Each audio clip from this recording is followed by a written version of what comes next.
कि टिकट होने के बाद 20 दिन 25 दिन के अंतराल तक किसी ने मुझे, ना सांसद जी ने मुझसे कोई बात की, ना उनके परिवार से किसी ने बात की, ना ही पार्टी और संगठन में किसी ने बात की। क्योंकि देखिए, बिना बुलाए तो भगवान के पास भी नहीं जाएंगे। सम्मान से जो बुलाएगा उसके लिए जाएंगे, उसके लिए काम भी करेंगे। जब उन्होंने इस लायक नहीं समझा था, फिर बाद में वो मतभेद दूर हुआ। ये तो कुछ आजकल फेसबुक के मर्द बहुत पैदा हो गए हैं, जो फेसबुक पे कुछ भी लिखेंगे उल्टा सीधा। वो दोनों समाज में है, 4-5 लोग उधर हैं, 4-5 लोग इधर हैं। वो समाज को भ्रमित करके अलग दिशा में ले जाने का काम कर रहे हैं। देश का सबसे बड़ा लोक पर्व 2024 का लोकसभा चुनाव अब अंतिम चरण में है और आज अंतिम चरण का 7वें चरण में मतदान हो चुका है। खास मुद्दों पर बातचीत करने के लिए मेरे साथ मौजूद है एमएलसी साहब के बेटे मनीष चौहान। चौहान साहब, पहले आपका स्वागत करते हैं हमारे चैनल पर। धन्यवाद। सर, पूरा अंतिम चरण का चुनाव आपने देखा है, तमाम आप डिस्ट्रिक्ट्स में गए हैं, क्या कुछ आखिरकार कंक्लूजन निकला है? मगर लगातार भाजपा भी कह रही है कि 400 पार, मगर स्थितियां इस बार जो है साफ नहीं दिख रही। नहीं, ऐसा कुछ नहीं है। जहाँ जहाँ गए हैं वहाँ पर, अगर हम यूपी की बात करें तो आदरणीय योगी जी का, आदरणीय मोदी जी का जो उनकी योजनाएं रही हैं वो लोगों तक जो पहुंची हैं, तो बहुत एक जबरदस्त तरीके का उत्साह था। थोड़ा गर्मी की वजह से वोटिंग परसेंटेज में थोड़ा सा गिरावट आई है, वो चिंता का विषय रहा है, क्योंकि ये किसान के लिए काम का टाइम था और गर्मी बहुत ज़्यादा थी। तापमान इस बार 50 डिग्री से ज़्यादा पहुंचा है, लेकिन लोगों के अंदर जुनून था। भाजपा कार्यकर्ता और जनता जनार्दन ने बहुत मोदी जी के लिए अपनी दीवानगी दिखाते हुए, अब देखिएगा जो हमारी पार्टी का, संगठन का नारा है अब की बार 400 पार, मैं उम्मीद करता हूं कि शायद उससे भी कहीं आगे हम लोगों का चुनाव का नतीजा रहे। जैसे आपने अभी खुद कहा कि वोटिंग परसेंटेज कम देखने को मिली, चाहे डिस्ट्रिक्ट सहारनपुर हो, चाहे कैराना लोकसभा रही हो, चाहे तमाम ऐसी लोकसभा रही हो। इसके आखिरकार गर्मी की या कुछ और वजह भी मानते हैं कि वोटिंग परसेंटेज लगातार घटता गया है? नहीं, कुछ और वजह तो मुझे नहीं लगता। बस ये है कि शायद गर्मी बहुत कम होने की वजह से, ज़्यादा होने की वजह से परसेंटेज में थोड़ा गिरावट आई है। कुछ काम का भी सीजन था, किसान इस टाइम खेत में होता है, तो यही एक कारण रहा होगा। बाकी तो मुझे लगता है कि जिस तरह की योजनाएं चली हैं, 10 साल का जो कार्यकाल एनडीए सरकार का रहा है, तो बहुत शानदार। मोदी जी के कार्य से सब खुश हैं और जनता ने उनको भरपूर आशीर्वाद देकर लगातार तीसरी बार प्रधानमंत्री बनाने का काम किया। जनपद सहारनपुर यूपी की नंबर 1 लोकसभा आती है और कैराना नंबर 2 लोकसभा आती है। आप ही की लोकसभा से शुरुआत कर लेते हैं।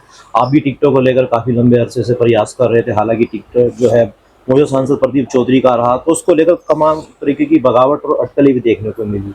क्या मानते थे कि चुनावी दौर जब अंतिम प्रक्रिया हुई तो वो अटकलें दूर हो चुकी थी, या लोगों के अंदर वही नाराजगी देखने को मिली अंतिम चरण तक?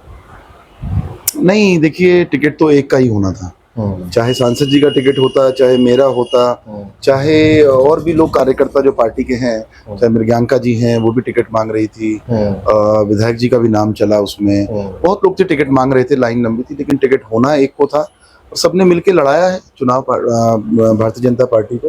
हाँ, कुछ चीजें थी, कुछ बातें हुई, मतभेद थे, वो टिकट को लेकर नहीं थे। वो मतभेद थे कि जैसे मैं अपना अगर आपको बताता हूँ कि मैं अपने बारे में बात करूं,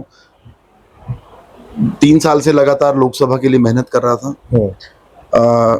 अपने विधानसभा क्षेत्र में, अपने जनपद में तो मैं काम कर ही रहा हूँ पिछले काफ़ी लंबे समय से, लेकिन इस लोकसभा टिकट की अगर बात करूँ, चाहे गंगो नकोड़ या सहारनपुर में आके मैं काम कर रहा था, तो मेहनत बहुत ज़्यादा हो गई थी, लोगों को उम्मीद भी बहुत ज़्यादा थी, लोगों का प्यार भी बहुत मिल रहा था। लोग उम्मीद कर रहे थे कि शायद इस बार मौका मुझे मिलेगा, लेकिन जब मौका प्रदीप जी को मिला तो कहीं ना कहीं जो मेरी नाराज़गी थी वो ये थी कि टिकट होने के बाद 20 दिन 25 दिन के अंतराल तक किसी ने मुझे, ना सांसद जी ने मुझसे कोई बात की, ना उनके परिवार से किसी ने बात की, ना ही पार्टी और संगठन में किसी ने बात की। तो मैं चुपचाप शांत होकर अपने घर बैठा था। पार्टी का विरोध करने का तो प्रश्न ही नहीं उठता। हम लोग अपने घर बैठे थे और उसके बाद फिर पार्टी को एहसास हुआ, तो मेरा नज़रिया था कि भाई दूसरी सीटों पे जाकर हम काम करेंगे, क्योंकि देखिए, बिना बुलाए तो भगवान के पास भी नहीं जाएंगे। सम्मान से जो बुलाएगा उसके लिए जाएंगे, उसके लिए काम भी करेंगे। जब उन्होंने इस लायक नहीं समझा था, फिर बाद में वो मतभेद दूर हुआ। और आप देखिएगा, हमारा जब रिजल्ट आएगा, हमारे जो बूथ होंगे, कहने को कोई कुछ भी कहे, अभी कुछ चीज़ें हैं चलती रहती हैं। कोई कहता है मनीष चौहान ने वोट नहीं डलवाया। हमें माननीय मुख्यमंत्री जी का आदेश हुआ था, क्योंकि सबको लोकसभा 5 हिस्सों में बांट दी गई थी। नकुड़ माननीय मुकेश जी जो विधायक हैं वहाँ से, वो मेहनत कर रहे थे। गंगो में माननीय विधायक कीरत सिंह जी मेहनत कर रहे थे, और गंगो में हम लोगों का किसी का कोई लायबिलिटी नहीं बनती थी, क्योंकि वो सांसद जी का अपना गृह क्षेत्र भी है। वहाँ से वो 3 बार विधायक रहे हैं, उनके पिताजी 2 बार विधायक रहे हैं, वो सांसद हैं, आगे उनको टिकट मिला है, तो गंगो उनका क्षेत्र है और विधायक जी का क्षेत्र है, तो वो लोग मेहनत कर रहे थे। तो हमें कहा गया था सब अपना अपना क्षेत्र देखेंगे। कैराना अनिल चौहान जी, मृग्यांका जी थे, वो देखेंगे। अपना माननीय सुरेश राणा जी का थाना भवन है। शामली की जिम्मेवारी तेजिंदर निर्वाल जी की और माननीय एमएलसी साहब की और हमारी बनती है। तो हमें कहा गया था, माननीय मुख्यमंत्री जी ने भी कहा अपनी विधानसभा आप देखिए। प्रदेश संगठन महामंत्री जी का फोन आया था, उन्होंने भी मुझे यही निर्देश दिया था कि आप अपना क्षेत्र देखिए, अपनी विधानसभा आप देखिए। तो लास्ट में क्योंकि समय कम रह गया था, हमने 5 सेक्टर में अपनी लोकसभा को बांटा और सभी लोगों ने अपने अपने क्षेत्र में मेहनत की। हमने वादा कर रखा है और जिस दिन बूथ खुलेंगे उस दिन देखिए, थोड़ा सा परसेंटेज जरूर हमारे यहाँ भी कम रहा, लेकिन आप देखिएगा हमारे यहाँ जितना भी हमारा वोट है, देखिए मुस्लिम वोटों के लिए आप दावेदारी नहीं कर सकते हैं। जरूरी नहीं मुस्लिम वोट मैं ले सकता हूं तो मैं उसको ट्रांसफर भी करा पाऊँ, वो चीज़ संभव नहीं हो सकती है। पर मुस्लिमों में जिस तरह का जुनून देखने को मिला है, तो वो बाकी नतीजे तो सामने आएंगे। लेकिन हमारे जितने भी गांव हैं, उन सब गांव में आप देखिएगा हमारे बूथ बीजेपी जीतेगी, भारतीय जनता पार्टी बहुत बड़े अंतर से जीतेगी, और जो हमारी विधानसभा है वो भी बहुत बड़े अंतर से, बड़े मार्जिन से हम लोग शामली विधानसभा कुछ विश्वसनीय सूत्रों का यह भी मानना है जिस प्रकार मनीष चौहान का तिरस्कार हुआ, अपमान हुआ और उसका खामियाजा 4 जून को प्रदीप चौधरी भुगतने जा रहे हैं। नहीं नहीं, ऐसा नहीं। वो नाराजगी हम लोगों की दूर हो गई थी। वो थी, मैं अपने घर बैठा था, पार्टी के हमारे बहुत ही वरिष्ठ नेता, चाहे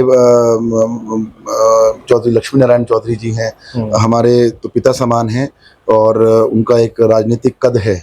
पश्चिम उत्तर प्रदेश की अगर राजनीति करें तो एक बहुत बड़ा कद उनका है। कई बार के विधायक और मंत्री और बड़े नेता हैं वो। जब वो घर आ गए तो उसके बाद देखिए कुछ औचित्य बनता नहीं। माननीय संगठन महामंत्री जी आपसे बात कर रहे हैं, माननीय प्रदेश अध्यक्ष जी देखिए हमारे पिता तुल्य हैं, उन्होंने आके बात की, पिताजी से भी बात की, मुझे भी फ़ोन किया, और जब कहा तो देखिए इन लोगों के निर्देश को, इन लोगों के आदेश को हम लोग टाल नहीं सकते। तो वो मनमुटाव उसी दिन खत्म हो गया था। जो कहना सुनना था, सांसद जी हमारे बड़े हैं, समाज के बड़े नेता भी हैं, क्षेत्र के बड़े नेता भी हैं, और मेरे से उम्र में भी बड़े हैं। तो नाराज़गी थी, तो एक बच्चा बन के या एक छोटा भाई बन के मैंने उनके सामने वो नाराज़गी रखी, और वो नाराज़गी उसी दिन ख़त्म हो गई थी। उसके बाद हमने अपने प्रत्येक बूथ पे, अपने प्रत्येक गांव में हमने मेहनत की है और पार्टी को जिताने का काम किया, सांसद जी को जिताने का। एक सवाल बड़ा अहम बैठता है, पिछले साल 29 मई के दिन एक यात्रा निकाली गई, मीरभोज प्रकरण यात्रा, उसको लेकर एक समाज काफ़ी रुष्ट नजर आया।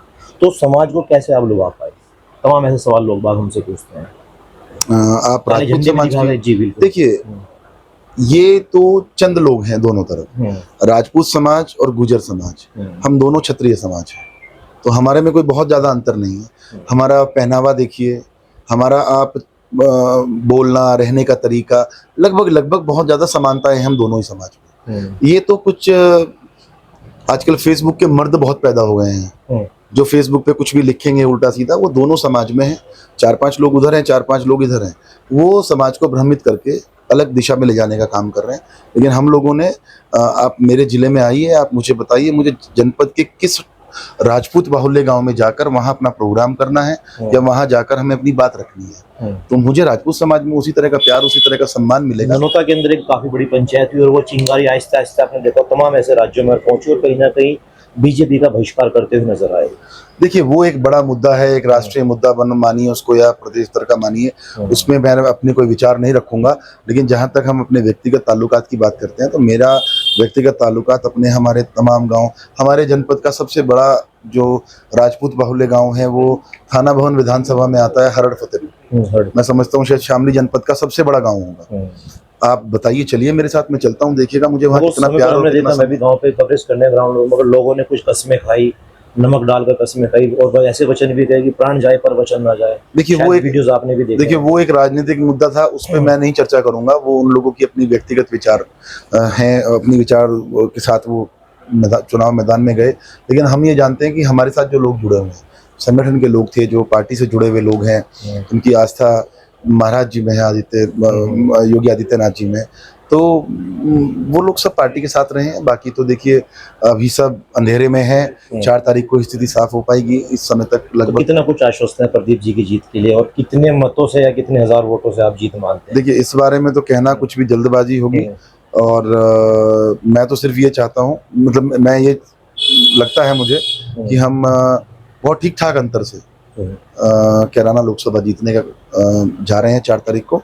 और अपनी विधानसभा की मैं बता देता हूँ, हम लगभग 20,000 प्लस से अपनी विधानसभा जीतने का हम काम करेंगे। और लोकसभा की जहाँ तक मैं संभावना मैं समझता हूँ कि 50,000 प्लस हम लोग इस बार जाएंगे। चलिए, बहुत बहुत शुक्रिया अपना कीमती समय देने के। तो ये थे वीरेंद्र सिंह एमएलसी के बेटे मनीष चौहान, जिन्होंने 2024 के नतीजों को लेकर बेबाकी से अपनी राय रखी। आपकी इस वीडियो में क्या राय है, कमेंट सेक्शन में अपनी राय लिखना न भूलिए। आज के लिए फिलहाल इतना ही, नमस्कार।